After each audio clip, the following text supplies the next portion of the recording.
Welcome to the Crown Pointers live stream, and I have Andy Morales with me, who is an expert in social media. That's a lot of experts. It's a lot of pressure. But he doesn't just do social media. He trains the people who do social media in his company how to do it for their departments. So he's like the teacher of the social media people. Wow. Where do you think the landscape of social media is heading?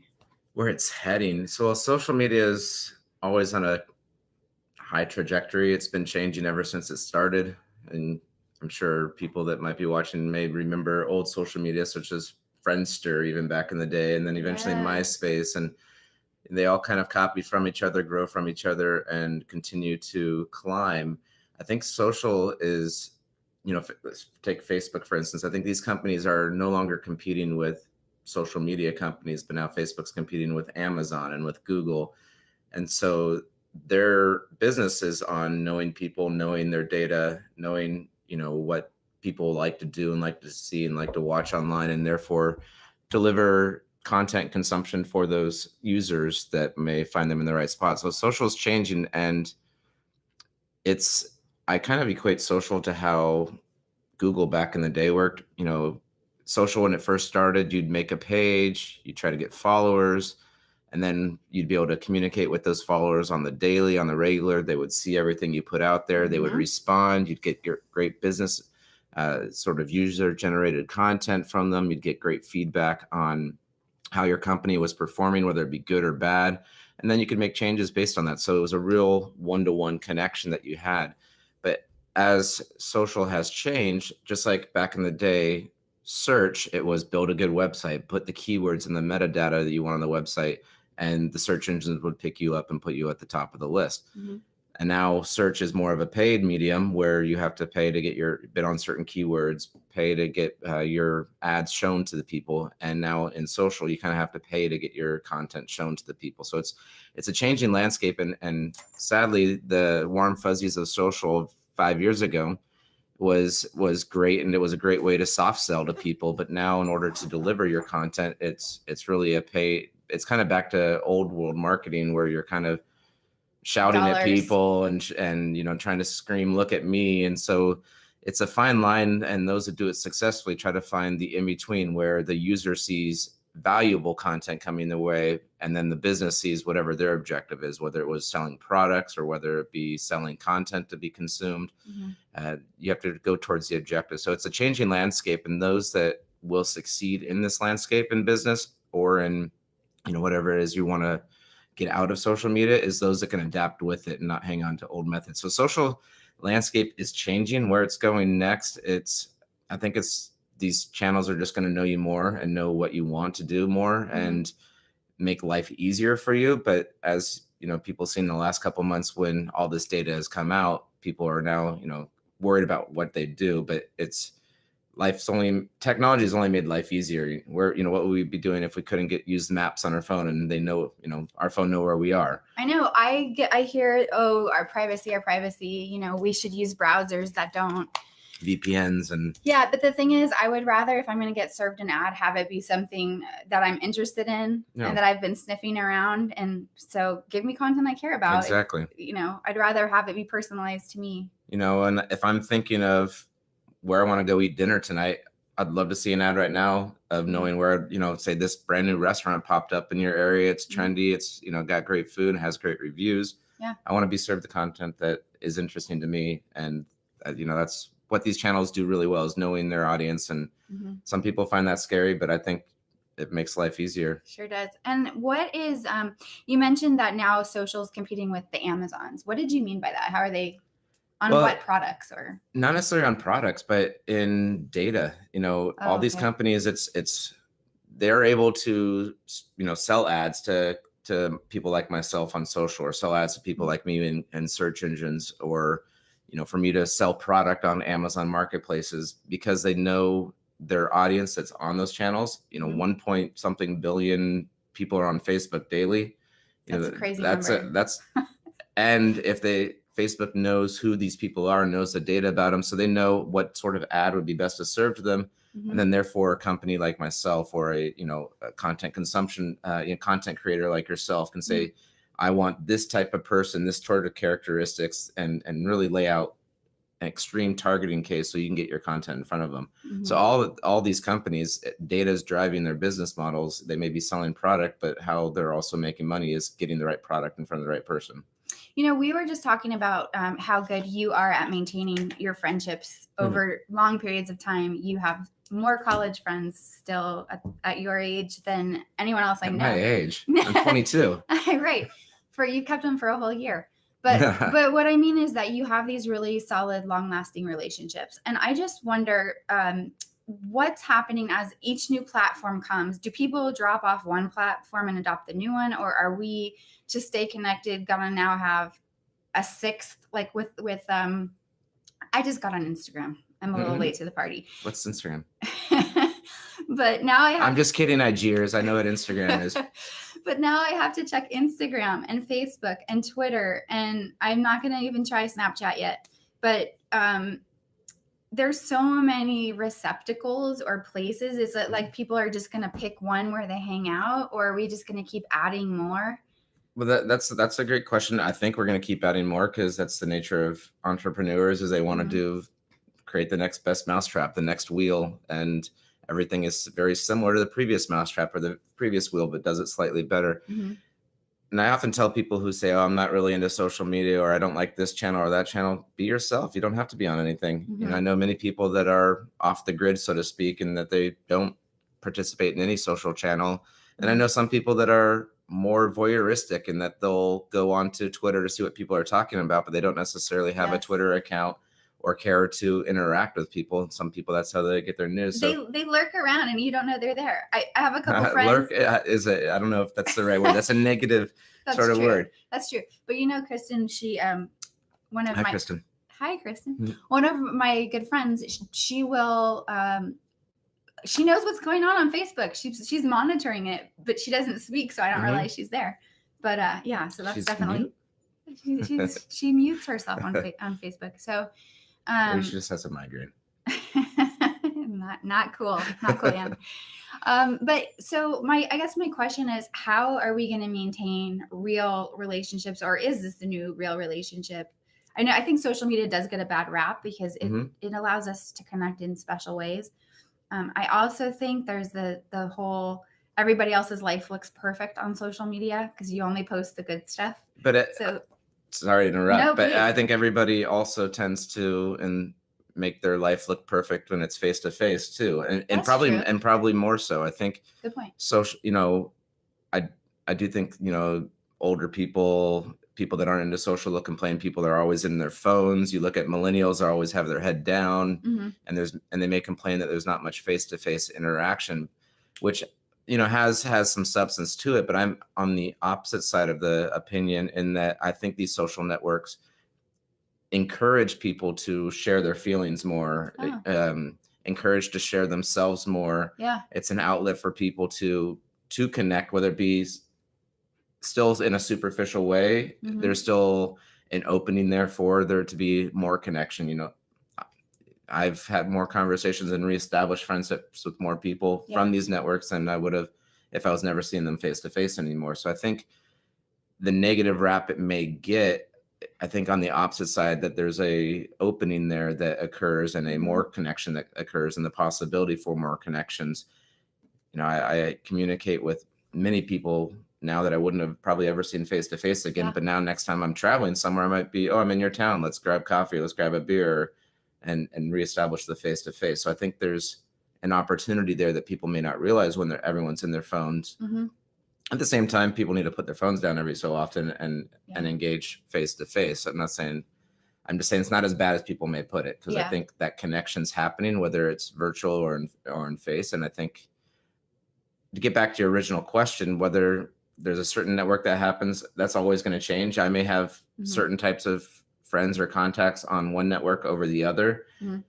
That's another reason why, if as a business, getting back to some of that topic, as a business or a brand, it's best to create content for a particular channel and for the method that channel uses, because you're going to have a different type of audience potentially on each channel.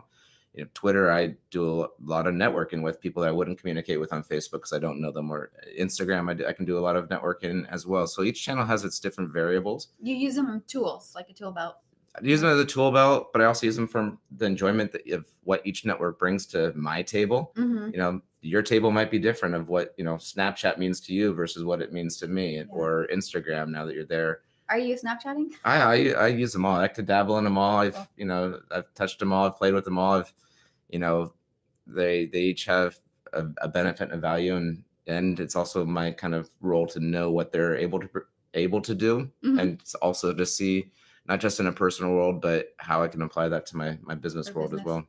I think what you said is a really good point, because maybe someone who's too timid to share something in real life can share with the protection of it being over social media. Mm-hmm. And then, even I'm thinking of emojis. That's very do you have a favorite emoji? I do. I like the one with the Blinking blinking eye and the crazy. But I like that because we're giving tons of opportunities every time we write something to share our inner state, which we don't normally do.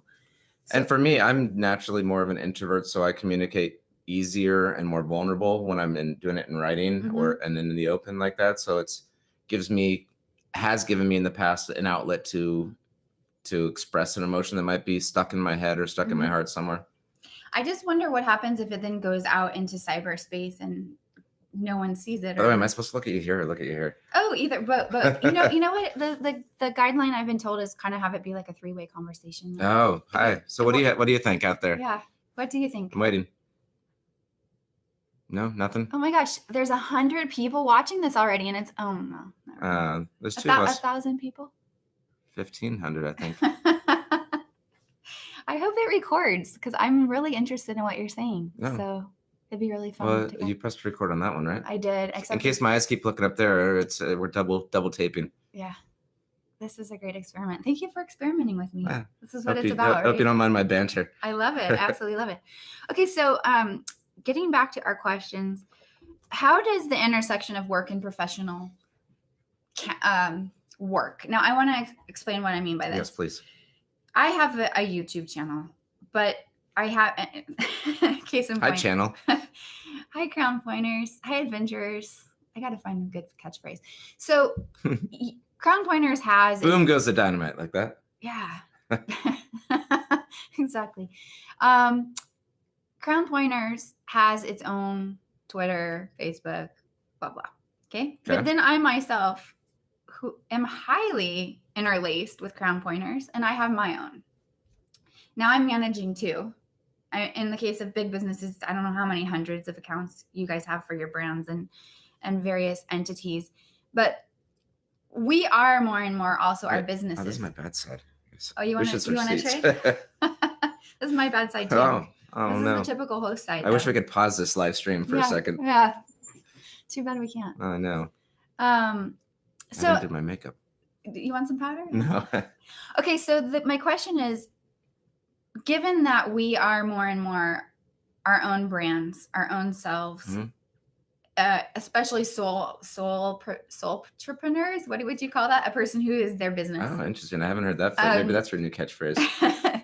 But how do you separate, intertwine, use both? Do you have guidance? Because it's a lot now. And now I'm monitoring 5 accounts times 2 because I've got the Crown Pointers one in mine. And well, again, be you. You don't have to be on certain accounts or every account. So if you're feeling overwhelmed, stop using one for a while, or transition. But if it's something, now the interesting question here is the intersection, not just in managing, but then you asked this kind of earlier about vulnerability and what you put out there on the internet. Yes, big question.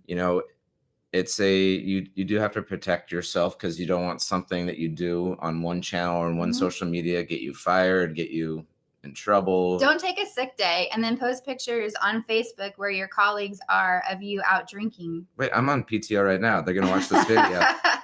But at least I didn't call in sick. I didn't call in sick. It's a vacation day. Okay, that's cool.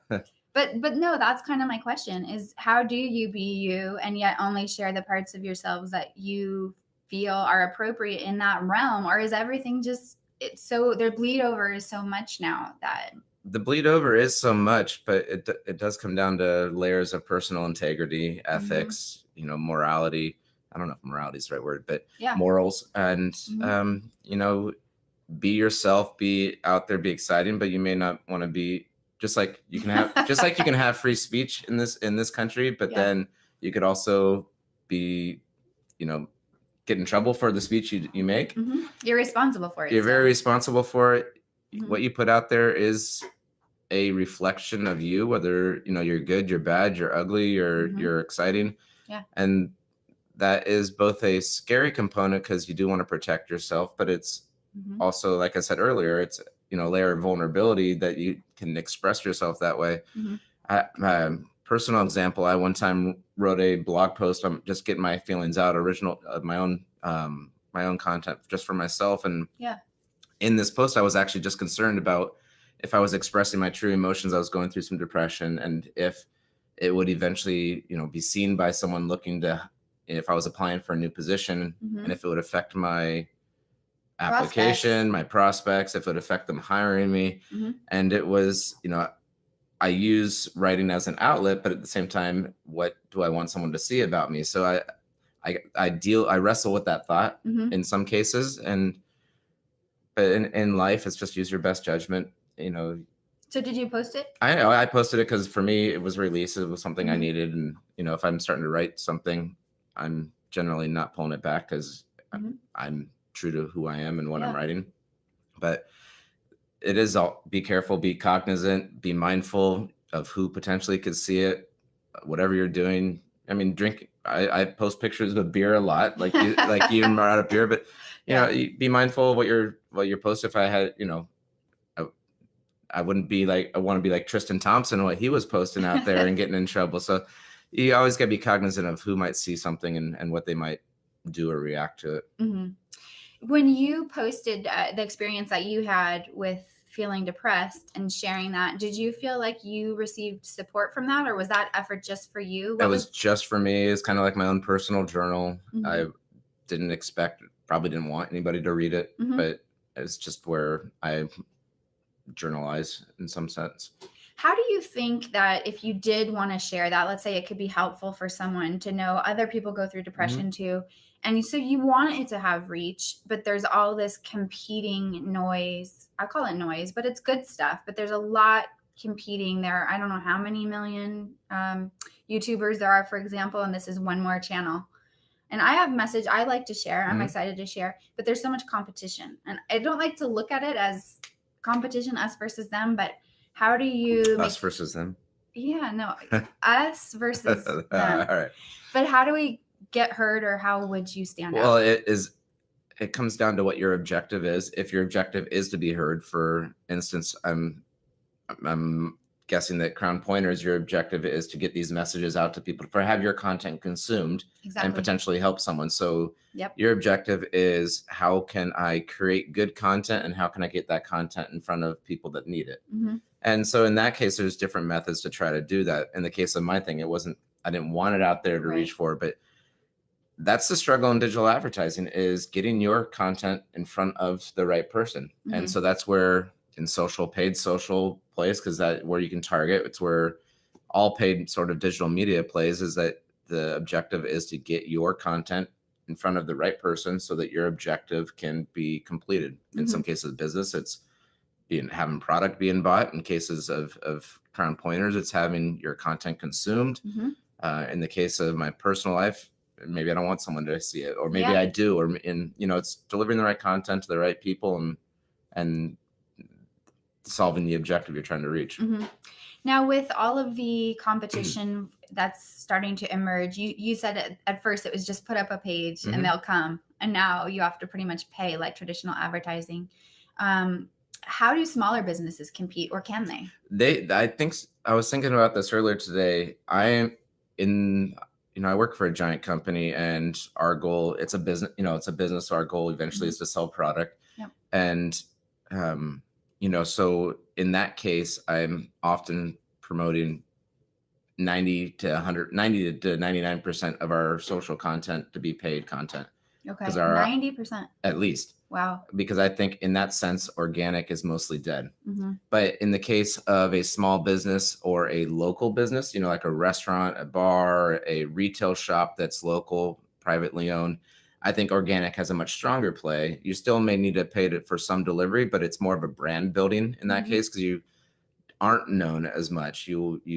People aren't aware of you. You may have to pay to get in front of some people, but you know there's a bar down the street here that I like seeing their pictures of what's going on in the restaurant because I know I'm going to go to that restaurant in a week or two and I want to see what's going on. Mhm. So I think organic, and when it comes to small businesses and local businesses, it's still a very strong play. But when it comes to something where you're really trying to drive product consumption or product purchasing, Mhm. I think I'm in the realm now where I think organic social is mostly dead.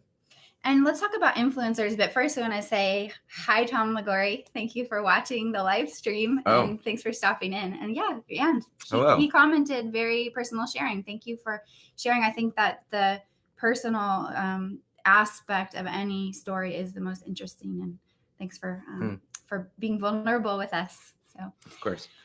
Influencers seem to be kind of the new cutting edge part of social media because. What, wrong? I think your face said it all. No, my face did say it all. Yes. I think just like I said in big business, I think organic is dead. I think people are still trying to hang on to that organic level, and where organic works is small business, personal sort of people's items. And that's why people often use the people that are influencers to try to get their message out, because the organic way of getting it out hasn't been occurring, and they don't want to necessarily go down the paid route. So if it's definitely a celebrity influencer, obviously, then they have the clout behind them of everybody that's watching their items on the daily. But when it comes to a business using influencers, I often think it's a bit of a cop out, just in the sense they're just trying to game the system. I mean, it's in marketing. In some cases, there is gaming involved, but gaming the system because they don't know what to do next, or they're not necessarily as strategic in their paid philosophies. But I think it's a kind of, don't get me wrong, I'm sounding really negative. I think there's a place for it in the right businesses, but oftentimes it's people see it as the holy grail just because they don't know what else to do. What businesses do you think it is appropriate for?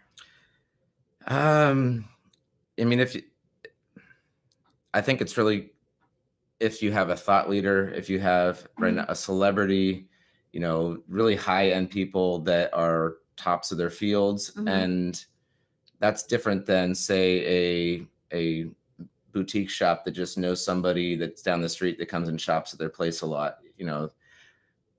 I hope we can edit all this out because I want to change some of my thoughts. Sure, but we can edit. The only one who knows what you said is Tom. But ultimately, number one debt.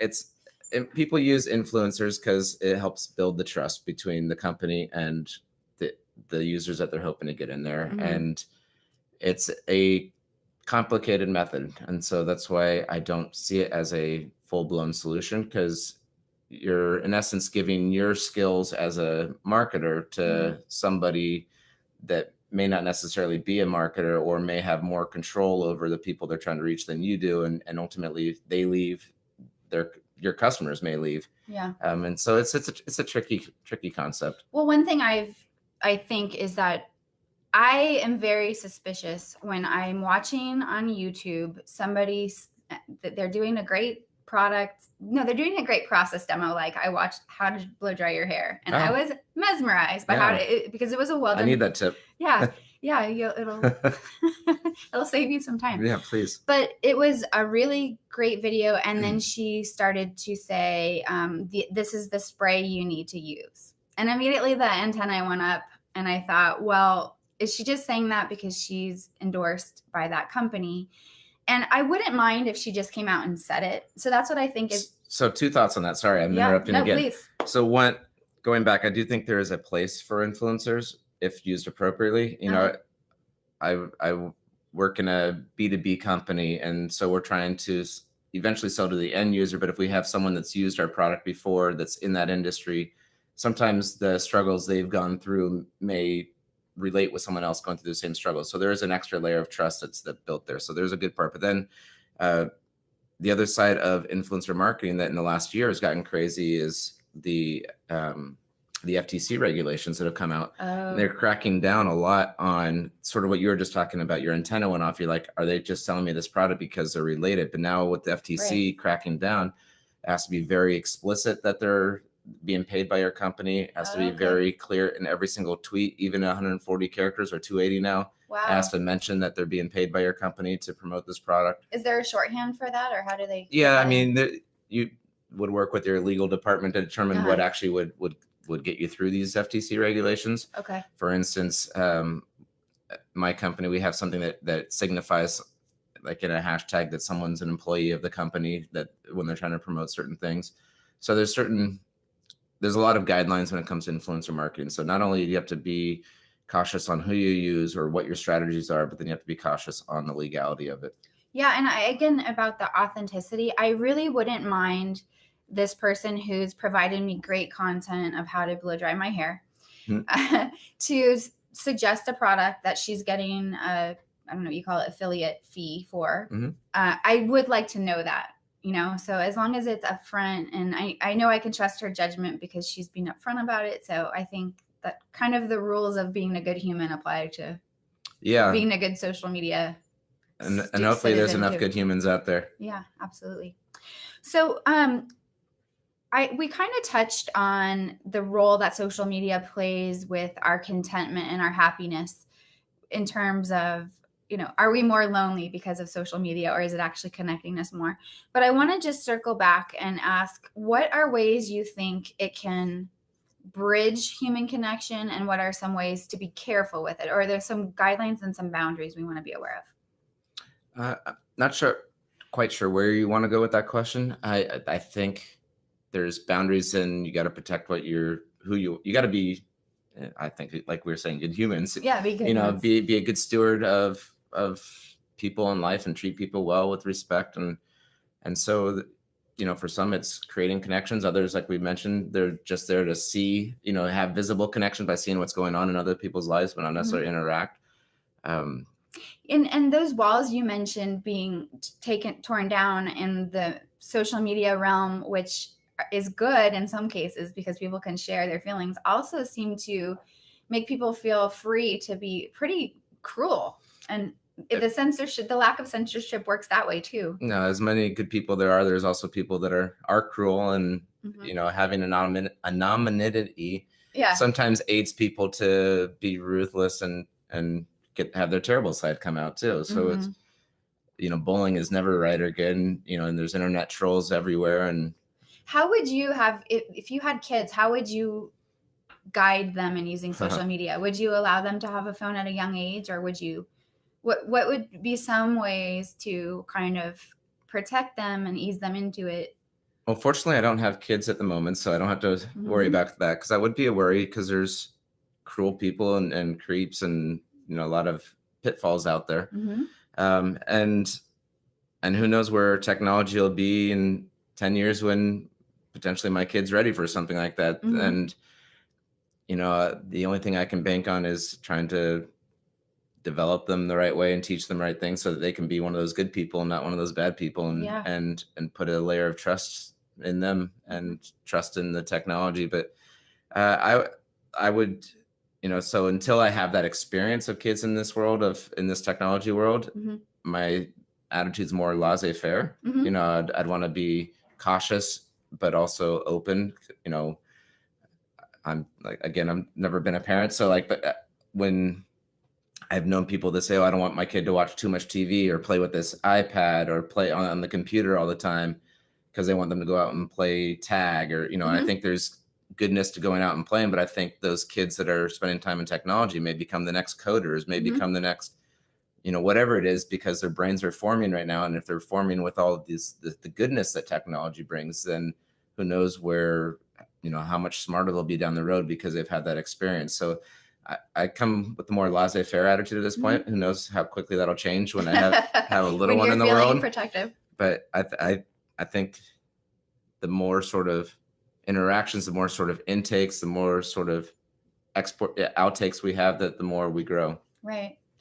Now, with like I said, the sheer quantity of posts on every single channel, just you personal sharing, how do you decide how far down to scroll on Instagram or when you're going to double click? Do you have a strategy, or do you literally just open it up and roam around for a little I while? mean, I have my own life patterns, I have my own routines, I'll check my social media when I wake up in the morning, check my email when I wake up in the morning, kind of coast into the day that way and see what's been going on, and check it periodically throughout the day, depending on how bored I am or how excited I am or what I'm doing, or if I'm sitting at an airport, whatever it might be.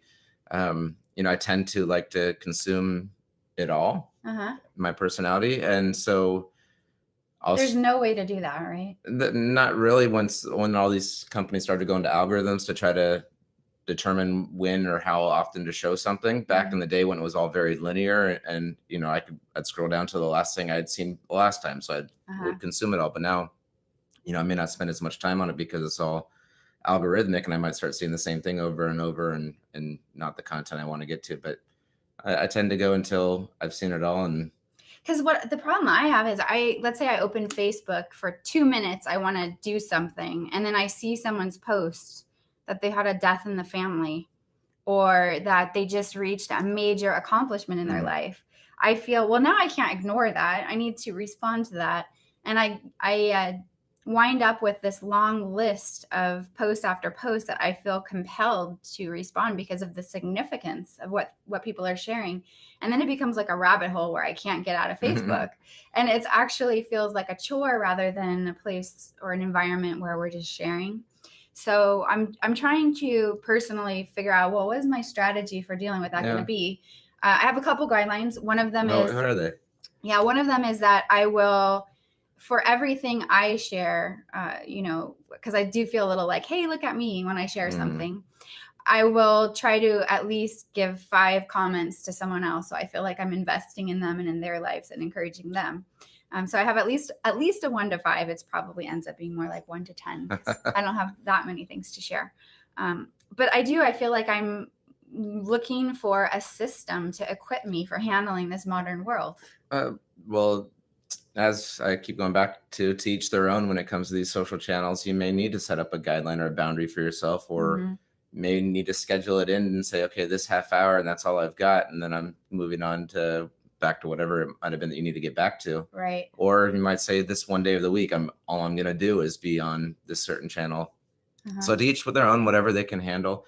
I like your concept, mentally trying to get there of I'm only going to leave 5 comments. I had a similar theory back in the day, and I still have the same theory, but if I, on LinkedIn, where it's mostly professional and mostly job recommendations or people recommendations, I've wanted past and coworkers to give me recommendations so that when I go for future job searches, there's that influencer, getting back to, that building that trust that I perform, and that I'm a good coworker, and that I work hard.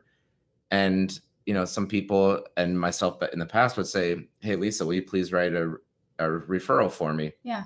And I got myself to thinking, well, if I'm requesting that of them, why don't I write one for them? Oh, how nice. And so I would actually not even ask people. I would just go write a referral for someone. And then oftentimes the norm of reciprocity would occur, and they would write one for me. So it's not trying to manipulate them into writing one for me, but if it's something that I want and value, then I have to be willing to give it as well. So just like you saying, if you want someone to view your content, you feel that you need to mentally at least go comment on some other people's things. And so whether that's norm of reciprocity working backwards for you or vice versa, but it's be a generous person in cyberspace too. Yeah. Basically. Set your own patterns, set what you need, your own boundaries. But if you want something, give that to someone else first. That makes sense. And I really think that your first giving is a good concept with people who are looking for subscribers too, because people try to barter for subscribers on YouTubes and things, but really what they could do is go out and genuinely enjoy other people's contents. Yeah. Subscribe, be a consumer of it, learn by being a consumer of it, and support. Well, I generally don't have in my own personal life a subscriber or follower strategy based on the areas that I work in. But in my personal life, most of my following on, say, Twitter or Instagram is from me going out and looking, and commenting on people's tweets or entering those conversations or networking that way. I'm not necessarily seeking followers, but if you want something, you got to give something. Yeah, it's a relationship. Even Mhm. though it's in the digital world, it's still a relationship, Yeah. right? Is there anything else that we should make sure we talk about before we wrap up? Gosh, yes. Are there things that have been burning on your mind that you want to share? Well, when it comes to social in a work environment, Mhm. oftentimes I think I've used that phrase a lot today. Let's edit some of that out. I think that people initially jump and say, "Oh, I need to be on Instagram, or I need to be on LinkedIn, Mhm. or you on Crown Pointers. Obvious, it's right now video based mostly, so Mhm. of course YouTube. But then you said you just recently joined Instagram, or basically people often say, "I want this channel," versus asking the question, "Why? What are they Mhm. trying to accomplish? What's their goal and objective?" Because then if you are working backwards from your goal or objective, just Mhm. like in real life goals and objective, you can set up the steps necessary to reach that goal. So if your goal is YouTube subscribers, what do you need to do in order to build that subscriber base? It's, put out good content, put out consistent content, work with others that are out there to see what content they have and have those interactions.